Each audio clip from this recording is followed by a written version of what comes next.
And we are live. Welcome, everyone, at Transformation Thursday, a conversation about life pivotal moments where we talk about change and also what we're creating for the future.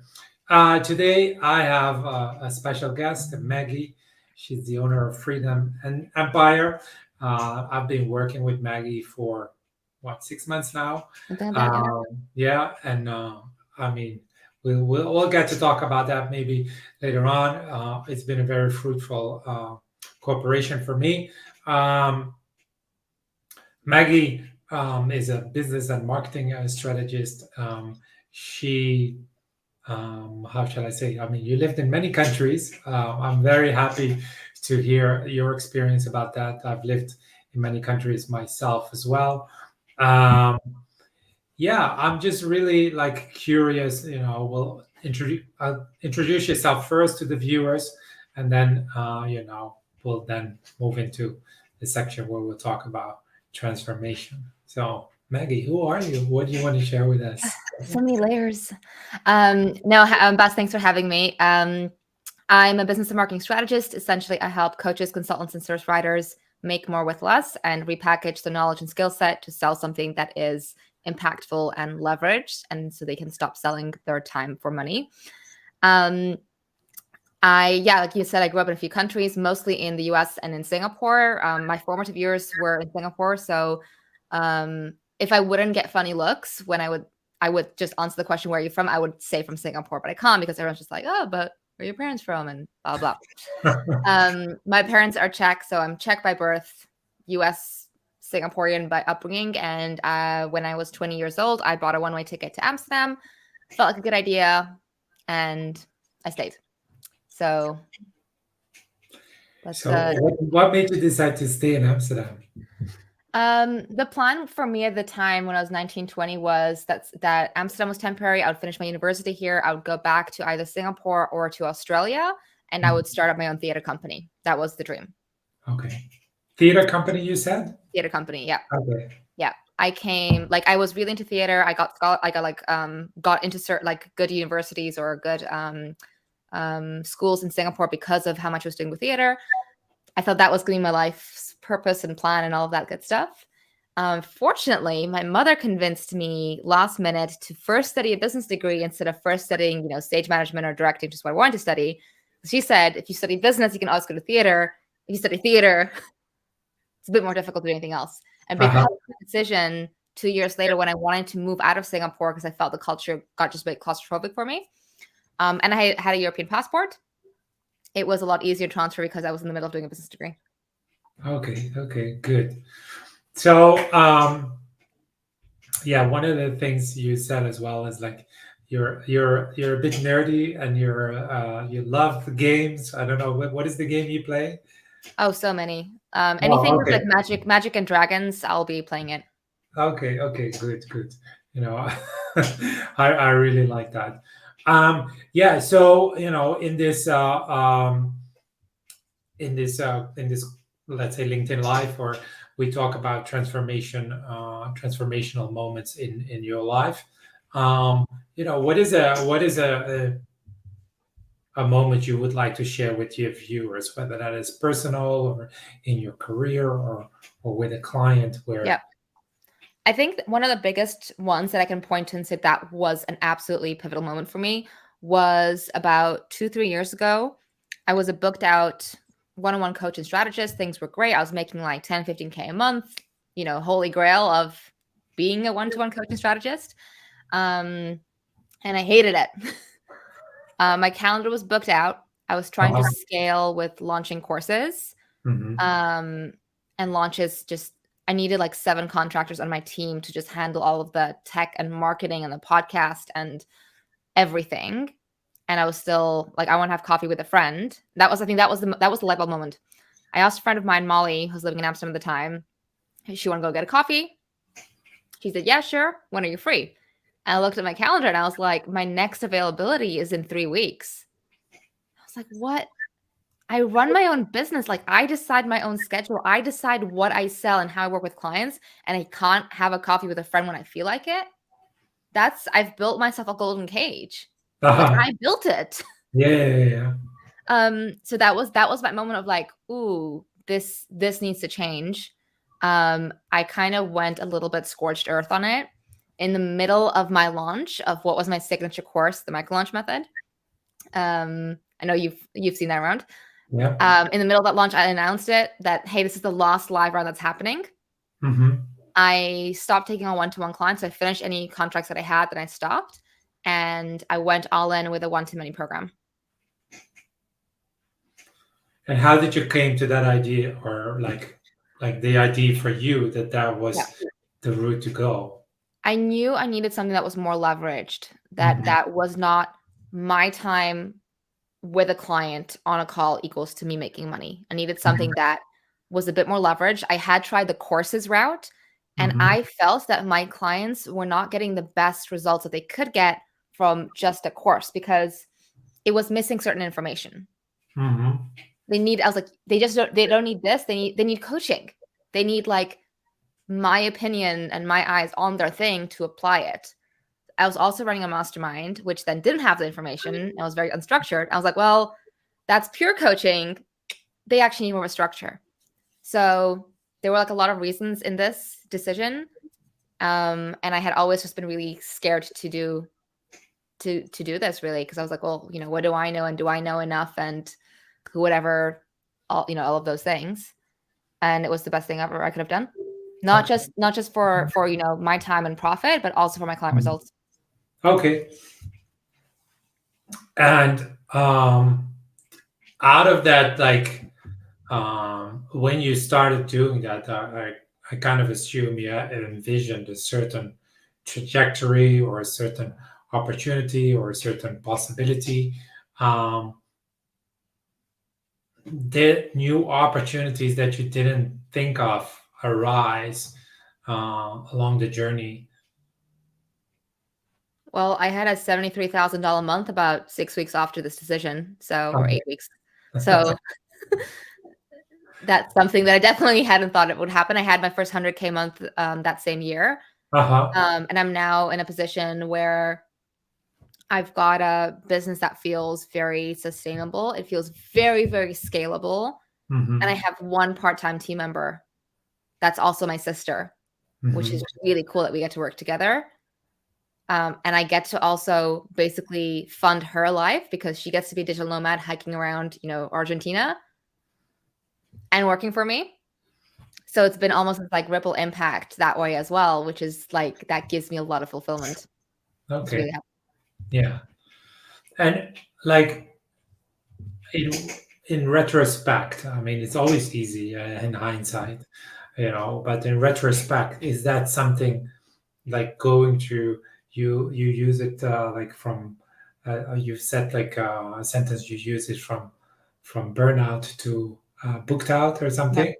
Is that something you, if you now in hindsight look at it, you had to go through to get to this point, or could you have gone to this point via a different route? I'm quite stubborn.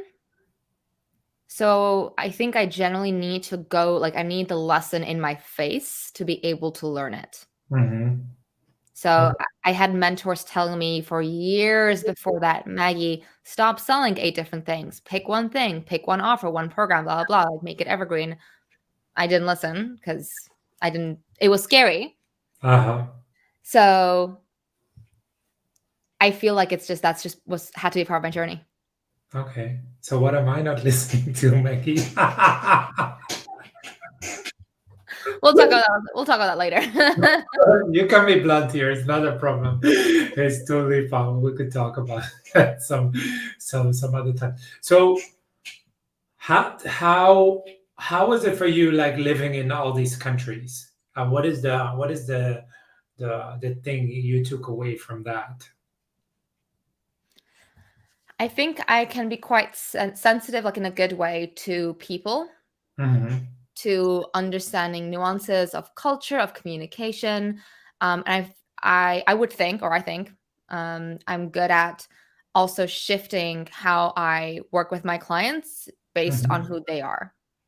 So someone like you, for example, who's just like, give it to me like straight and whatever, I can speak to you I can approach you in a different way than someone who I know is, let's say, more sensitive or needs a different approach. So honestly, I think that makes me a better strategist and coach. But it also has, and like another aspect has given me a very big appreciation of food.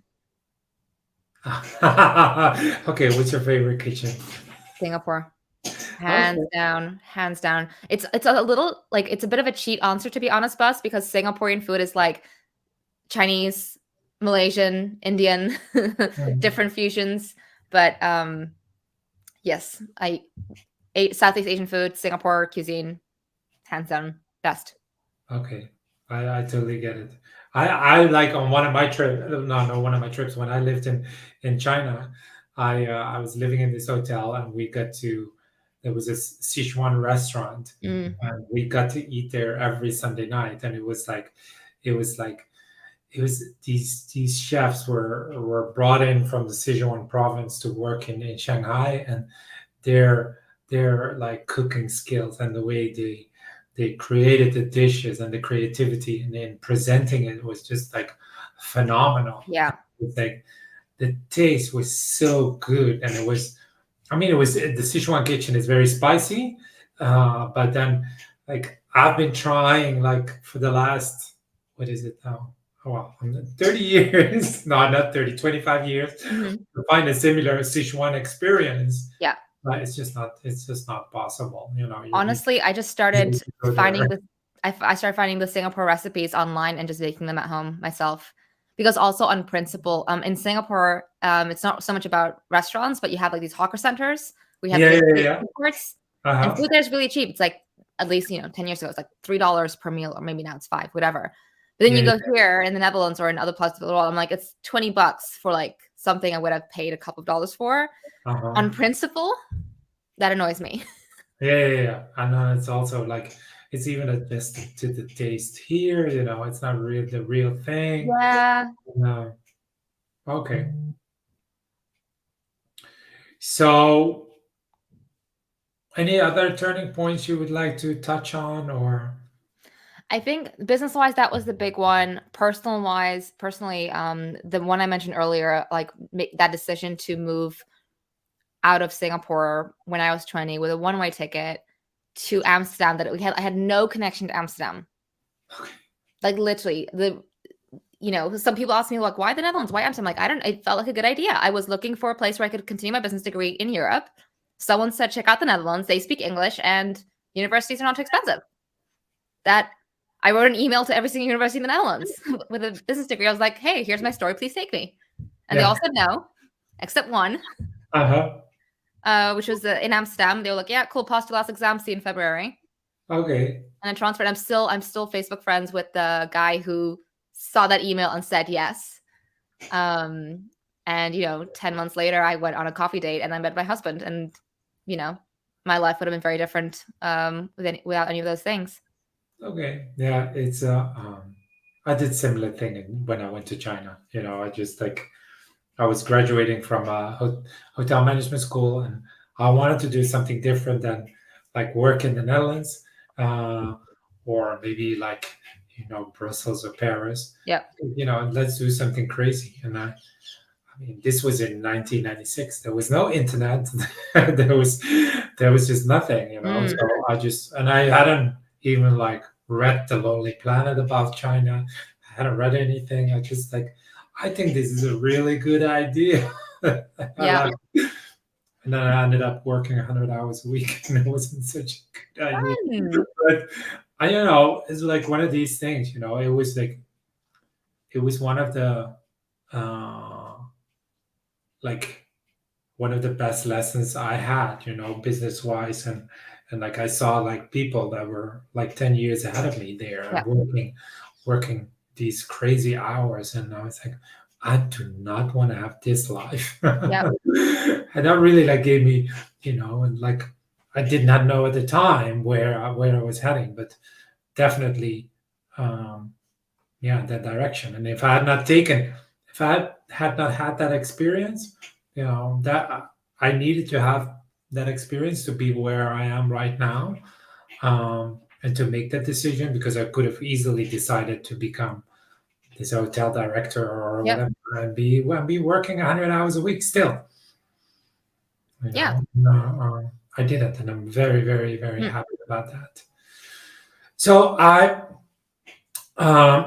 sorry about that. I want to take it into the next section. You know, it's like how we, as human beings, you know, we tend to resist positive change as much as we tend to resist negative change. So how do you recognize that you're resisting change? I feel like I'm resisting change all the time, Uh-huh. honestly, because I'm I am an ambitious person. I do Mhm. have like big goals, big dreams, like big impact I want to make. And there's always like so much that needs to happen in that path, as you know, is like having a business. Mhm. Um, and with each new thing, there comes resistance. First time, like I ran Facebook ads, I was like this for a month. Yeah, You know, yeah, yeah, first time I had to do like a sales call, I was like this, and I completely screwed it up. I cried afterwards. It was horrible, horrible, horrible. And then I got better. yeah, yeah, yeah. um, First time I did a live stream like this, like it was Mhm. a complete disaster. Like there's always something new that you're changing and shifting. Um, Also I have ADHD, so I completely forgot what the question was. Now I think, do I have ADHD as well? Because I don't remember. Yeah. So how do you resist Change. Yeah. like change? Like, yeah. Okay. um, so I think for me, like I've really embraced the mantra, get comfortable with getting uncomfortable, Uh-huh. because when you get comfortable, it means you're not growing. You're Mhm. stagnant. And it's very difficult to stay stagnant. It's actually a lot easier to grow or to die. So you're either growing or you're dying. You're very rarely actually stagnant, Mhm. which basically means that you are constantly having to go through change, stretching yourself, doing something new. Does that make sense? You see what I mean with it? Yeah, no, absolutely. And like when I got out of like doing marketing, it's like, and I would love to hear your view on it. It's like you have to try 100 things and 90, well, whatever, 98 Yeah. fail, and you don't even know the two that are really like succeeding, or you do, and then something changes, and then that's gone and something else Yeah. comes. So how do you deal with like this, well, whatever, 95% of the things that you're doing are maybe not as effective as you like it to be? Eh, that's life. That's life as an entrepreneur. I Uh, feel this sounds maybe a bit harsh, but I feel like people who are ambitious yeah, will always be kind of dissatisfied. yeah. It's never going to be good enough because it's always a new thing or something could have done differently. But now I embrace it more as a positive, like, oh, let me just learn from that. Okay, next time we can do this versus, oh, that was terrible and should have been different. And I think that's really important as well. The other thing that's I want to say with this is the reason I can do all this is because I lean very heavily on the support of my own mastermind. Like Okay. I am on every single damn call, pretty much. Like I maybe miss like 3 calls a year. Like really. Um, I'm asking a question every single time. I'm asking for feedback constantly, and I'm as much as possible. I'm trying to listen. Like, okay, my coach recommends I do this. Okay, so what are the Mhm. recommendations? Oh, and the other thing that's really important with this is I've built automation infrastructure to support me. So now I know that I have a Facebook ad running. I've got a funnel built out. And I've been able to take things easier because could I push harder and could I do like a webinar next week and could I do a masterclass and all these things? Like, yeah, I could. But at the same time, kind of like, I don't really feel like it right now. And I'm okay with that because I have something that I spent time that past Maggie has built that Mhm. is automated, that is generating revenue and high ticket sales on autopilot.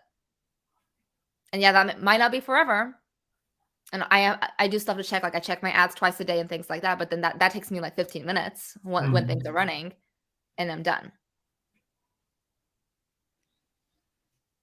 And how or when do you say stop for the day?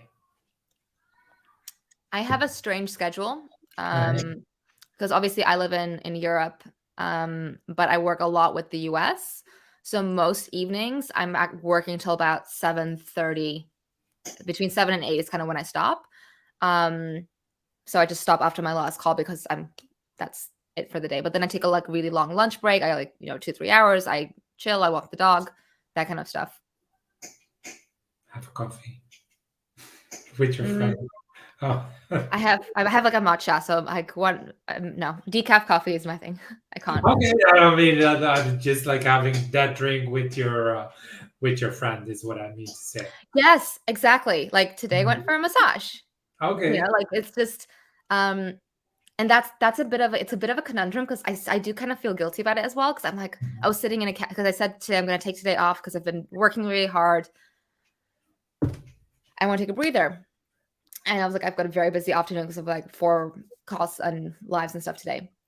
So I was sitting in this cafe this morning with my book and I was still kind of feeling like guilty about like, okay, like have I done this? Have I done this? Like maybe I should actually be working. I was like, no, I've said to myself, I want this time. I deserve this time. And I also thinking as a business owner, I need this time to recharge so that I can go do the things that I want to be doing. But I do have to say it is like a constant battle for me with ambition and I want to do more and I want to hit like the 7-figure mark and, as soon as possible and all those things. Plus, where's my actual energetic limit? Hmm. Okay, good. This is another question I ask most of my guests. Is like, do you think that um, resistance to change can be beneficial at certain times and certain moments, and So why? that's a good one. So yes, if we're like some people are a bit too open to change, and I see that as like shiny object syndrome. I've seen that in my program, Sorry. shiny object syndrome, Oh, yeah, yeah, yeah. Okay. or people join my program, which is like, let's help you get more clients and build out your evergreen leverage model and autopilot and make more money. And they change their messaging every 4 weeks. I'm like, yeah, well, that will take us a lot longer to get results if we're constantly changing that foundation. So I was probably in that phase myself for quite a few years, actually, Uh-huh. where I was like, "Ooh, I'll do a retreat. That feels fun. Ooh, I'll do like a live event. That feels fun. Oh, I'll start a podcast." And I was missing like the overarching strategy of here are the core foundational pieces. And now I have that. Hmm. So I feel it's much easier to know when something doesn't fit my strategy. So I can Okay. kind of just let it go. And you don't have to say what, but are you considering like to let go of something at the moment, or not really, or like maybe considering to bring in something that's not there yet? The list of things I want to bring in is like never ending. I've been pushing off starting going back to my YouTube channel for like literally 3 years now. Every quarter I say next quarter, next quarter, next quarter. Guess what we did this quarter? We said, nope, can't happen. We have to push it back again. Because it's just I would love to do it. It feels really fun. But I also know there are other things that are higher priority that need my mental energy first. Okay. So for me, we want to hire someone, we want to hire an assistant for my assistant basically. Um, I want to put more into Facebook ads. I'm adding things to the funnel. I'm redoing the curriculum of my main program. At one point next year I want to launch a high level mastermind with a retreat. Like the list of things is long. But what makes me feel a lot more comfortable is like, okay, there's only day to day, there's very few things I actually need to be doing. Hmm. And once they're done, if I choose not to do anything else, it's okay. Does that Okay. make sense? Yeah, no, I mean it totally does. And I do get that. There's as a business owner, there's so many ideas and there's so many like it's never ending. Yeah, No, I mean you can just keep going and going and going. for me, Um, definitely. I think for a lot of people as well, especially when you're creative or ambitious and you're on social media, you see all these things and you're like, oh, should I do like a thing like what Boss is doing with these guests? That seems really cool. I'm sure he's getting lots of leads that way. Oh, should I do like a podcast? Or Maggie's just mentioned her low ticket funnel. Should I be doing a low ticket funnel?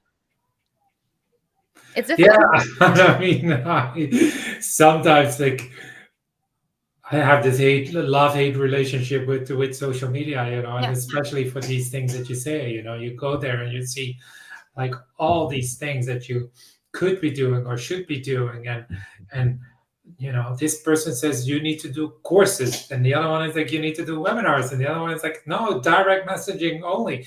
No, you need to buy an email list with me, Yeah. and we'll have it's just like Yeah. just forever and ever, go evergreen, go one-on-one, Yeah. go do like this. His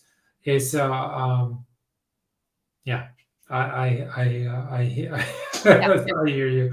It's a shiny object syndrome. I don't Yeah. know. For sure. I mean, and the problem kind of is that they're all kind of right. Yeah. Like any of those things could work. But there's a lot of like, it depends. Mm-hmm. It depends on your personality. I have a friend who is an amazing business owner. She is on like 3 planes a week and like on 4 stages a week. I could not do what she does. I could not run a business the way that she does. I could not have the same program she does because we're very different people. Like I'm too introverted for that shit. Uh-huh. My energy is not that, like her energy is through the roof. Mine, I just know physically could not do what she does. So even if I tried to copy her, it wouldn't work. No. And I think that's that what you say there, if you, I mean, copy is like, you have to bring in your own um Flair. yeah, your own thing, Yeah. even you cannot copy her, even if you would be like, you have to bring yourself to the stage. Yep. And it's very like easy to look from here and be like, oh, that's doable or whatever, or I could do that too, or I couldn't. But then, if you cannot bring her and you to the stage, you really have to do it yourself. And she didn't. That's my pitfall. When I look at people like that, I'm like, oh, they just went from nothing to that in like one step. But they've put in so much work and Yep. so much time and so much, like, and what you say is like you you do something, you tweak it a bit, you got feedback, oh yeah, exactly, that's it.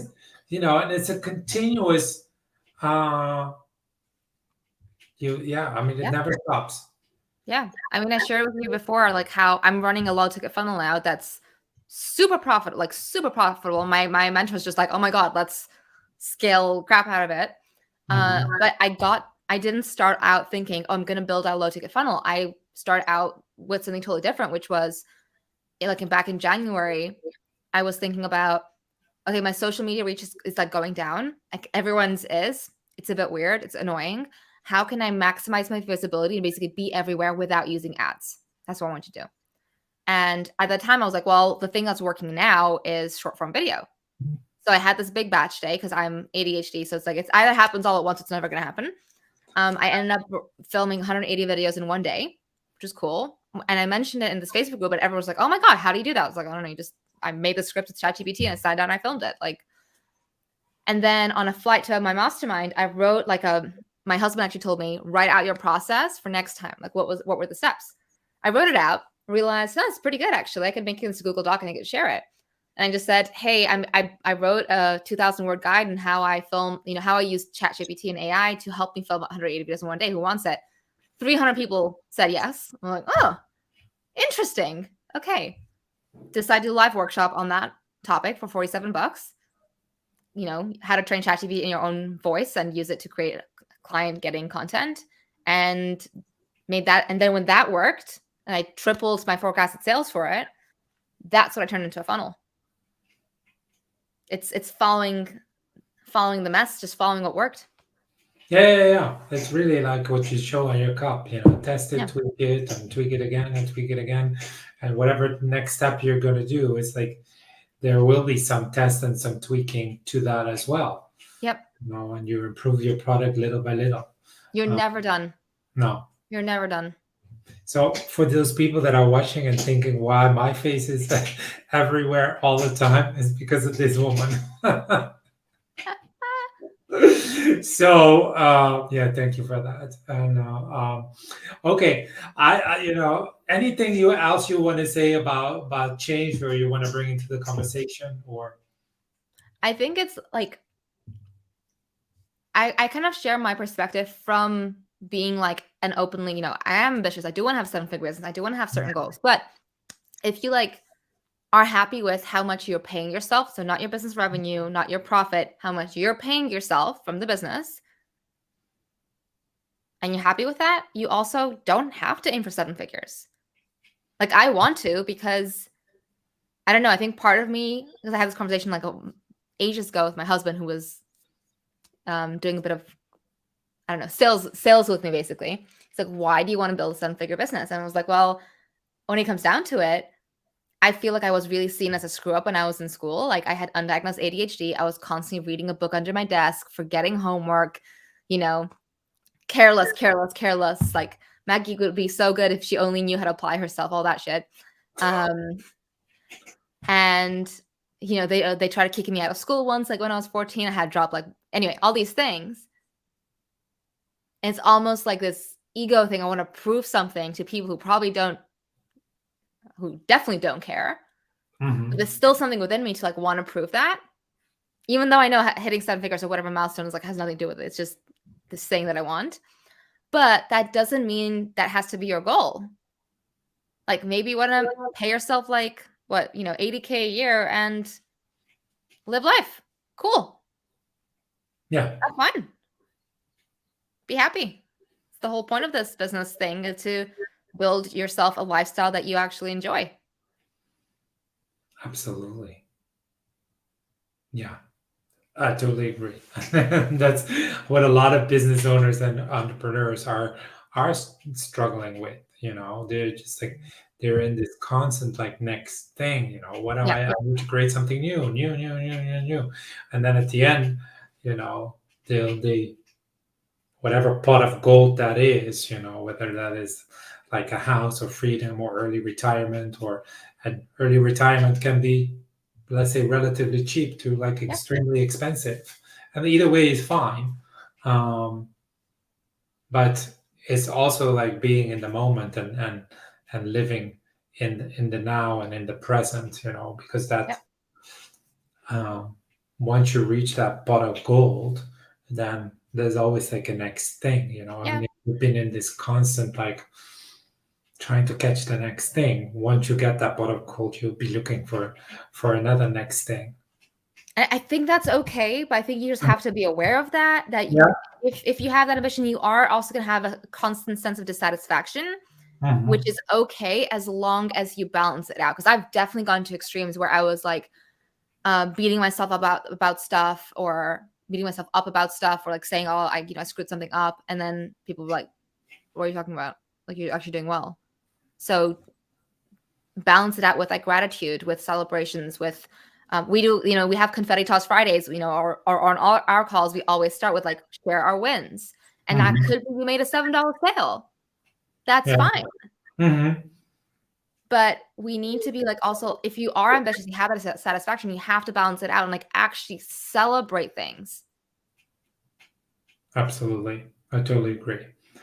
That you have to celebrate life and your little achievements and your little encounters, and the moments in life that we tend to overlook, because that's what makes life what makes life, how should I say, a valuable, or like the experience that we're looking for. You know what's funny, actually? So my sister, I mentioned she was traveling South America for a year. She's come back. She came back in July temporarily. So I know she's here for a while, and she's going to go back to South America. Well, actually, God knows where she's going off to. She doesn't know yet. And I made a conscious decision when she was here. I actually am going to work less, because I'm going to prioritize. I would rather go sit on the Amsterdam canals, we were sitting on the ground on a canal, eating French fries together, I would much rather do that than, oh, yay, I wrote another email this week. And the interesting thing is I made that decision. I was really guilty about it, but I was like, it's not like I'm not going to work, but I just want to make those decisions. It's been my most profitable quarter of the year. Yeah, no, and Like, I'm not even surprised. It's like when you start to do less, you create more like I've results. worked like maybe a third of what I worked in the Q1 or Yeah, Q2. because like a lot of things is just a lot of doing and Yeah, not like producing, or you don't have the exactly. creativity to do the one thing that you need to be doing, or you Yep, need to hear the one thing that you need to be hearing. exactly. So it's all, and when you have less time, it's also like, well, I can't do everything. I'm like, cool. Are my clients taken care of? Okay. Am I, let's say now my main strategy is like running my low ticket funnel. Have I gone in? Is that working well? Do I have to tweak anything? Am I booking sales calls? Am I emailing the list? High impact. Okay, great. So the future, how are you looking towards the future? I mean, we did talk a little bit about what you are creating. uh like there is the seven figures. There is the low ticket offer, or your, how do you, the yeah, um the funnel that you're creating. Is there like anything else that when you look towards the future, that you're creating for your business and yourself? Such a loaded question because honestly, that list is so long. I want to get back to YouTube. I want to write a book. Mhm. That's been like a book is something that's absolutely on my bucket list. It is going to happen, and I feel like much closer to feeling like I can write a book now than I Mhm. was even a year ago. Which feels exciting, really exciting. But I'm also honestly like really happy with where my life is now. Like it's good. It's Yeah. I'm just also taking that time to enjoy the moments and like all those things. Um, One thing I would like to do more of, which we started doing this year, is like live in the Netherlands. Mhm. I love the Netherlands, but between October and March, You like not the so dark much. days and the rain. And I definitely like I grew up in the tropics. I need Yeah. sun. Like the sun act like it actually impacts my mood and my energy. So I know already, like, great, like last in January, we went to Ecuador this year. Like, great, where are we going this year? Like, if I know I have that someplace sunny that we're going to, and ideally long term, can we do it like 6 months, 6 months? Can we live somewhere? Like have our own place, live somewhere like Spain, somewhere for 6 months during Dutch winter and then live here in the summer. That would be my ideal. I honestly don't think we're that far. I'm not that far off from that. It's now kind of just going to be a decision of where and when and logistics. Um, and business wise, I do have the goal of 7 figures, but I also know it's arbitrary. Like, will I still be happy if I never hit it? Yeah. Will I Yeah. be okay if I never hit it? Yeah. Like, I have like a really nice profit now. Like it's good. But I also want to have a bigger impact. I want to impact, like I want to be able to help a lot more people. And that's why things like the low ticket funnel, like you can start getting my stuff from $47. And it's a really, really, really good workshop that can actually help people with their marketing and visibility. So if someone can't afford to work with me as a private client or can't afford to work with me in like my mastermind, like Evergreen Empire that you're part of, I now have something that they can get and buy and start getting a lot of value from. And that for me that feels like my legacy.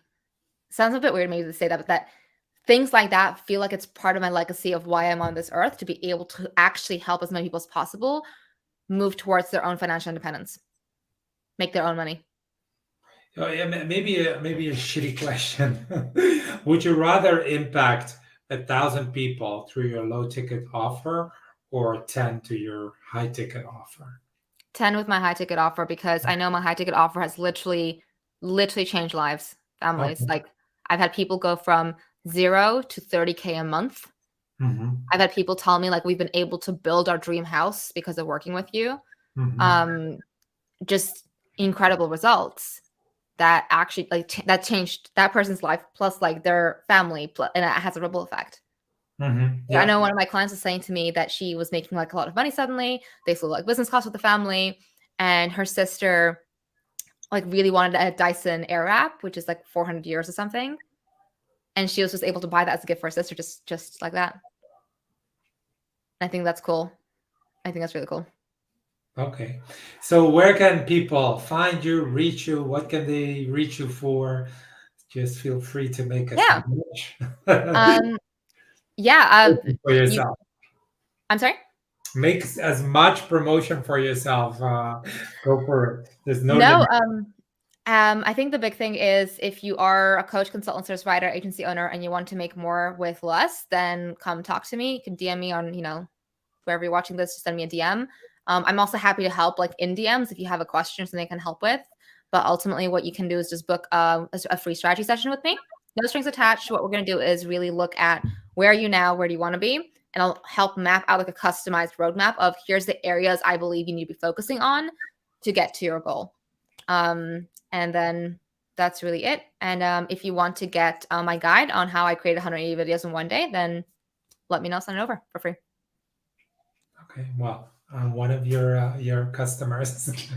Very happy about that. So that's, I think, a testimony in itself. So I mean, whether you choose to work with Maggie or not, take her up on that offer, and it will definitely give you a new insight. And then I leave it up to the two of you to decide. Yeah. So Maggie, I really want to thank you for being here, for spending the time with us, with me, for your insights on your business, on your ideas, your journey, your the changes in your life, the transformation you had. Yeah, thank you so much. And I want to thank the viewers for watching as well. I'll be here next week again. And until then, have a great day, have a great week, and take care. Bye bye. Bye. Bye, Maggie.